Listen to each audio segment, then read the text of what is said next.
Hey guys, welcome back to the channel. In today's video, I'm going to talk about top 5 things a foreigner needs to know before they come to Israel.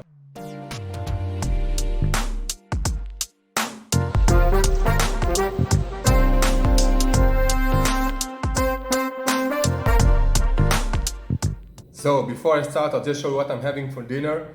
I'm having roasted potatoes, some steamed vegetables, and some chicken nuggets.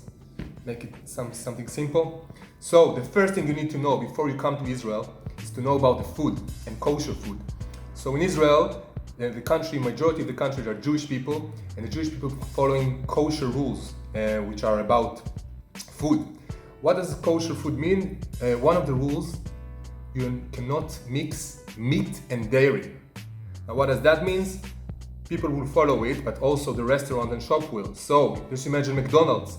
You're used to eat your cheeseburger. There's no cheeseburger in Israel and McDonald's. That's quite a shock for many people, I know. Another thing, if you look in pizza places to order pizza, many places don't put any meat on the pizza, so you're gonna have just vegetables and option on top of it, or some people like pineapple on the pizza. Yeah, it's quite limited. Another thing would be that you have bakeries. The bakeries are generally in Israel dairy only, don't have any meat. And on top of that, in kosher, so Jewish people, if they follow the kosher, they wouldn't eat seafood, any seafood, shrimps, crabs, all of that. They don't eat it, and not pork. So that means you can get hold of those things, but it's not widely sold, and most places probably wouldn't have them. It's possible to get, but not easy at all. So you need to be aware of that. It's going to be quite a shock if you didn't know that. Another thing that because of the meat and dairy separation, some household separates, even they have 2 sets of cutleries, 2 sets of plates. So you're going to find they have 2 sets of 2 sinks, so they wash it separately. So it's quite a shock. Someone doesn't know. You might say in Airbnb that has 2 sinks and you wonder why, or 2 sets of cutleries. It comes to you as a shock. So that is why. Or you might visiting a relative or someone you know, and maybe they follow. So you're gonna see that, and you need to just be aware that some people might follow the whole thing. Some people might not eat pork, but having their lasagna with meat, or the other way around. So it's really depends on the person on that one, because not everyone follows the whole thing. So that's on that one. That's quite important one. That's why it's number 1. Number two, it's Shabbat. Probably some of you probably must have heard of it. So Shabbat is basically the rest day that the Jewish people follow. It starts from Friday evening, sunset, after sunset, till Saturday evening.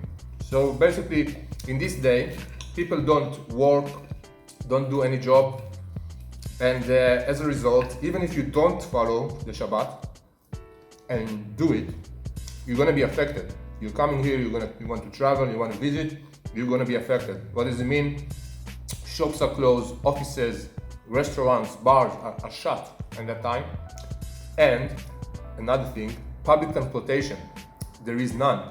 No trains, no buses are running on Shabbat. And that's, for travelers, it's a big issue. So the only thing that does work are taxis, and you have also, they're called monit sherut, which is a service taxi. Those service taxis, they don't operate in every town and city, but they basically taxis that are following the route of some certain buses, some main bus lines. So it's quite useful, and they are bigger than just a regular taxi. They're like kind of like a minibus. So that's quite good, but a big effect. So every week, from Friday evening to Saturday evening, the country is kind of like on hold. Most people are resting. Next important thing that people should know before they come to Israel, it's the weather. Israel is super hot. Most of Israel, it's actually a desert, around 60%. So you can imagine how hot it is. You need to understand, it can get cool in the winter, yes, but it's super hot, and some parts can get up to 45 degrees, even reaching 15 in some areas in the summer. Super hot. So obviously you want to have AC in your accommodation, you want to have fans for sure, you need to be aware of that. because it gets really hot. It gets even hotter than mainland Africa. You gotta be aware of that. Actually, we had one time, we were coming for a trip in Israel, the family, we came with the children, and we were going to the Dead Sea Scrolls in Qumran, in the Dead Sea area, to visit the place. And it was so hot. I believe it was 45, 46 degrees Celsius in the summer with the children in a pushchair.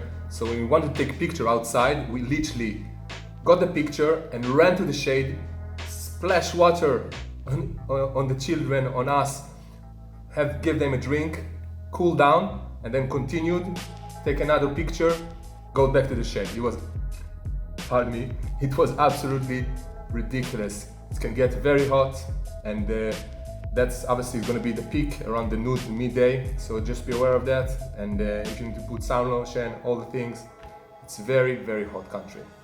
So, number 4 on the list are the people. You need to know about the people before you come. Israeli people are not like Arab people. They are more open, loud.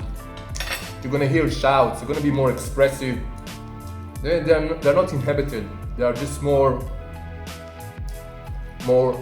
out there, more open probably for most people in Northern Europe, I would say. So you're gonna hear the horns in the road more, you're gonna probably hear more shouts in the street, or someone arguing in a queue or something. You're gonna hear that. People are more hot kind of thingy. So yeah, just when you're gonna come, don't be surprised. That is how it is. So our final one in the list, the 5th one in the top 5, every foreigner must know before he comes to Israel, is the fact that I don't think many people would be aware of it before. So you have the military and the whole thing that you're gonna see military people all the time in public transport, in the street.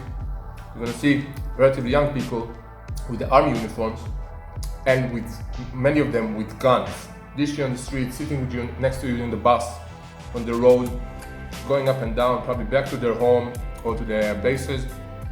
And that is actually normal in Israel. This is how it goes. And obviously, people are not used to it. It's going to be quite alarming. So I'll let you know now, this is how it is. And in Israeli, high majority of the people join the military forces. Boys serve for 3 years and girls serve for 2 years.